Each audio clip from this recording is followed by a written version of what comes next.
Hello everybody, this is Dr. Carolyn Maria working as an assistant professor in Loyola College of Education, Chennai. The title of the course is Knowledge and Curriculum, which comes under Course 8. We are going to focus on Unit 3, Child-Centered Education. This is part 1 video lecture which is going to focus on the meaning, characteristics and principles of child-centered education, educational thoughts of Rabindranath Tagore and Mahatma Gandhi on activity-based education. This video lecture is planned in such a way that the learner will be able to gain knowledge about child-centered education, understand the educational thoughts of Rabindranath Tagore and Mahatma Gandhi on activity-based education. Let's focus on what is child-centered education. Child-centered education is an education given to the children according to the needs and interest of the children, and it focuses on the overall development of children. The main objective of child-centered education is pertaining to the physical, cognitive, emotional, social, moral and spiritual development of the children. And it allows the children to make their own choices and establish their own ideas towards education, as well as to choose their course of study, their subjects, their optional papers, etc. So child-centered education is based upon the needs and interest of the children with regard to the curriculum designing, teaching learning process, evaluation pattern, etc. Overall, in a nutshell, we could say that child-centered education focuses mainly on the all-round development of the children. Let's now learn what are the characteristics of child-centered education.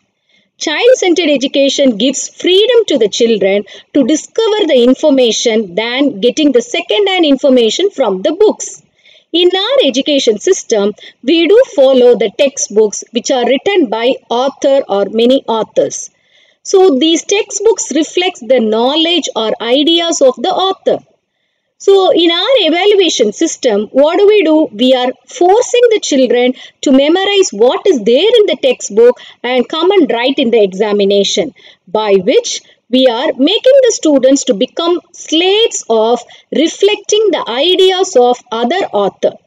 Rather, if we give an opportunity for the children to go and discover the information in whichever area they are interested, that gives them the better knowledge. For example, if a child is interested in planting trees, gardening, etc., he can be given permission to do so and learn on his own experiences. Child-centered education also promotes self-activities. For example, you take Froebel. Do you know who Froebel is? He is the founder of kindergarten schools. His original name was Frederick Wilhelm August Froebel. He established kindergarten schools in the year 1837. When he was a small kid, he lost his mother, so he got little bitter experiences from his stepmother. After completing his graduation, he joined in a school. There he got an insight that he has to open his own school. Then he opened kindergarten school and he just appointed only female teachers for the lower sections, that is pre-KG, LKG and UKG. Do you know why he has appointed only female teachers? Since he lost his mother at his young age and he got some bitter experiences from his stepmother, he thought that schools should serve as a second home for the children and the teachers should serve as a second mother for the children. Since he was deprived of mother's love, he appointed only female teachers in kindergarten schools in order to treat all the children with the motherly love by the teachers. So, he was the one who has established so many nursery rhymes and games, play, songs, etc. and all. So, all these self-activities are promoting the child-centered education and gives them the opportunity for the children to discover their own knowledge of their own interest. And this child-centered education helps the students to progress at their own speed. It is not forcing the children to go and learn and write the examination in the stipulated time and the syllabus. The children can learn on their own according to their own speed. and the teachers are expected to understand the children. And the child-centered education promotes the needs and interest of the children, and it satisfies as well as it meets the needs and interest of the children. The main objective of the child-centered education is to enable the child to learn through their own self-experiences, which is permanent, rather learning from just ready-made textbooks. And the course and subject should be experience-oriented to meet the needs of the students, and it should not be of a rigid curriculum. Let's now focus on the principles of child-centered education. It actually makes the children to go for many play activities, and it will kindle or otherwise it will increase the curiosity in the students. So actually play is the center from where the children can learn and they can experience through their own knowledge, and they can get along with each other, and they can go for a sort of cooperative learning, collaborative learning and mutual understanding. All these are possible, and with their curiosity, their knowledge level will keep increasing. That will kindle them to go and search for new knowledge. Child-centered education also promotes the self-discovery by helping the students to discover their own abilities, passion, skills, and their own questioning skills, problem solving, independent thinking, innovation, creativity, decision making, etc.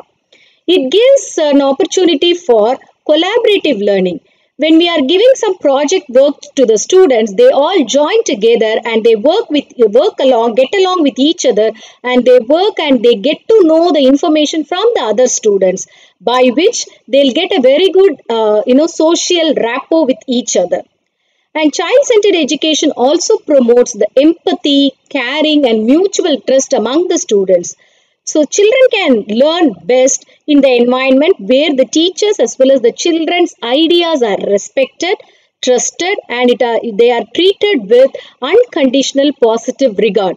So in this area, actually teachers are expected to be the facilitator and not a dictative teacher. Let's now learn about Rabindranath Tagore. Rabindranath Tagore was born in Kolkata in the year 1861. His early education was given at home with regard to the languages as Sanskrit, Bengali, English, music, because he thought that the school atmosphere was just like a jail or a prison. Then he was sent to London to study law.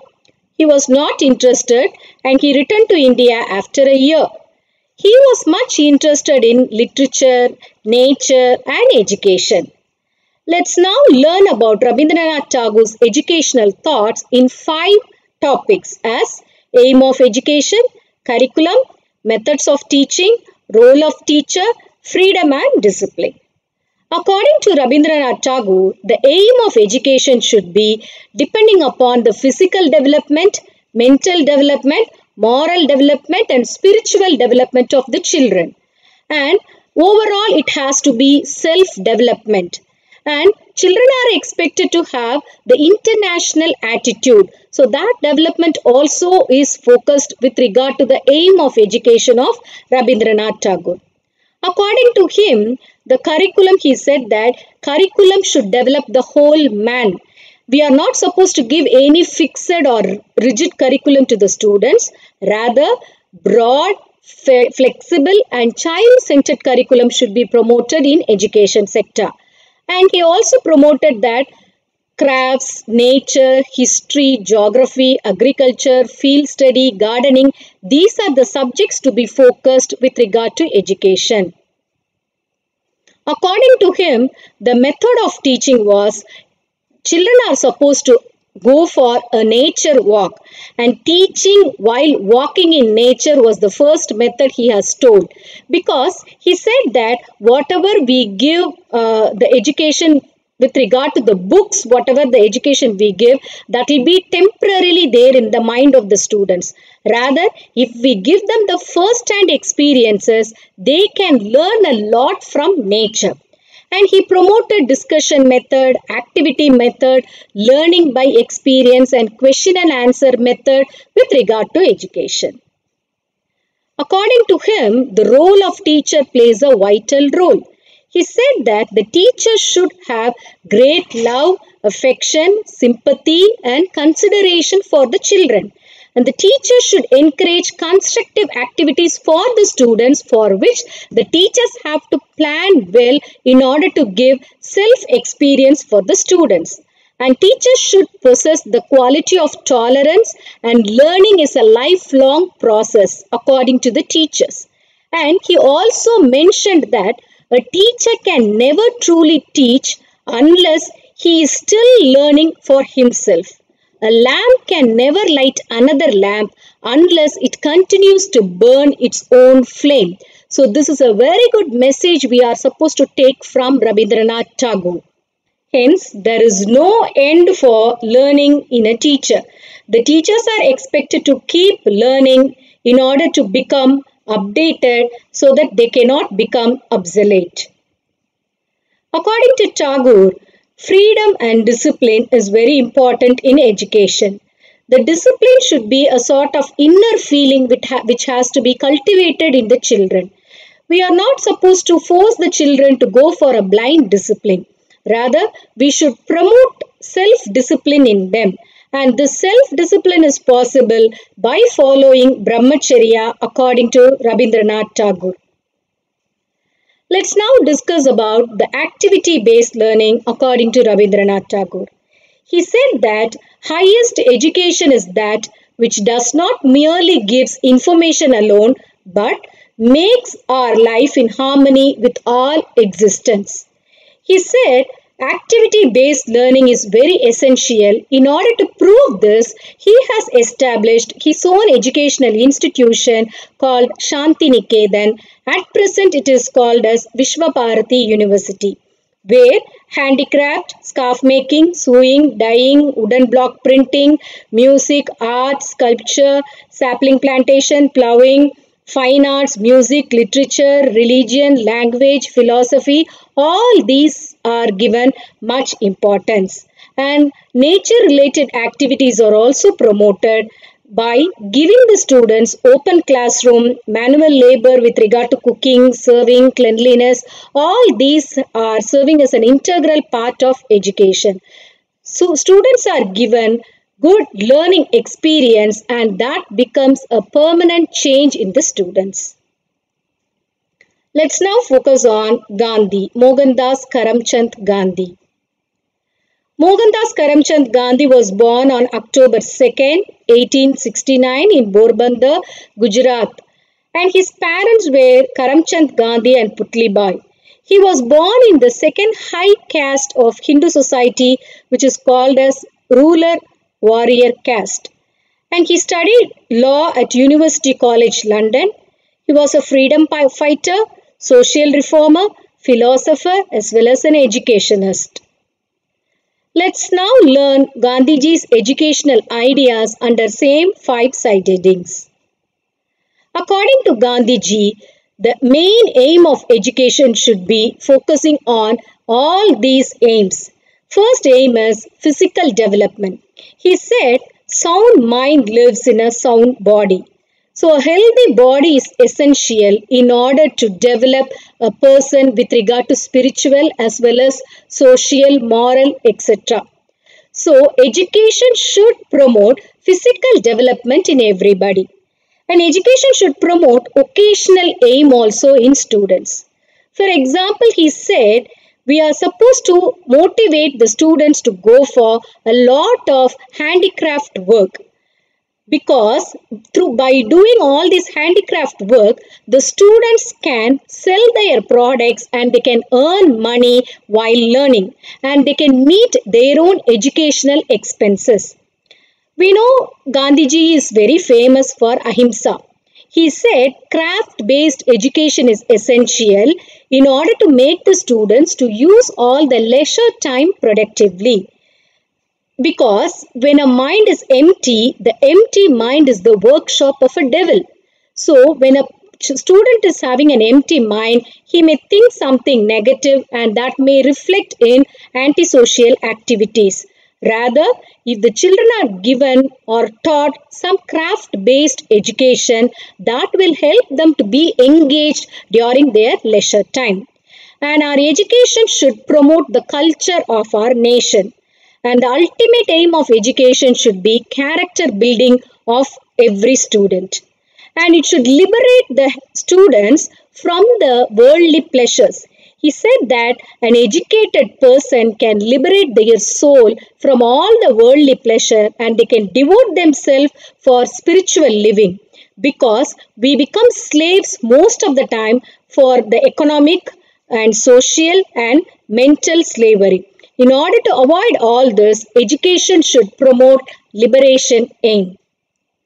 And at last, he said that education should develop the perfect development in every human being with all aspects, especially with regard to their body, mind, and soul.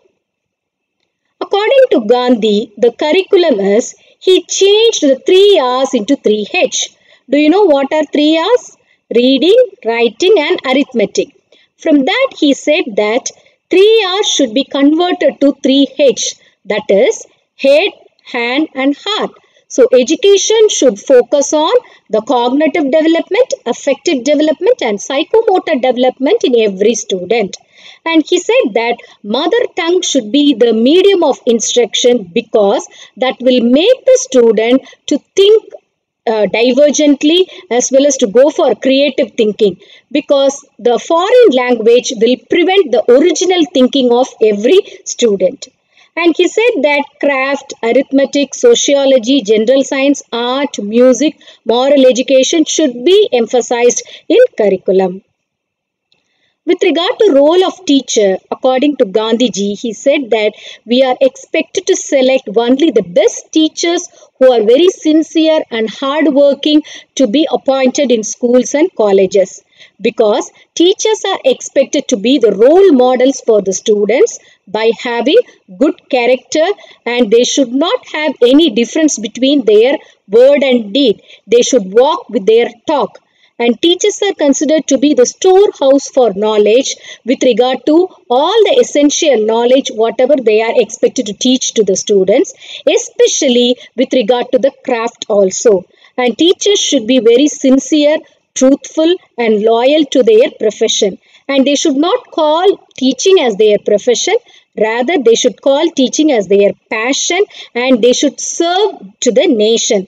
And they should have enough tolerance, patience, and they should be liberal at heart.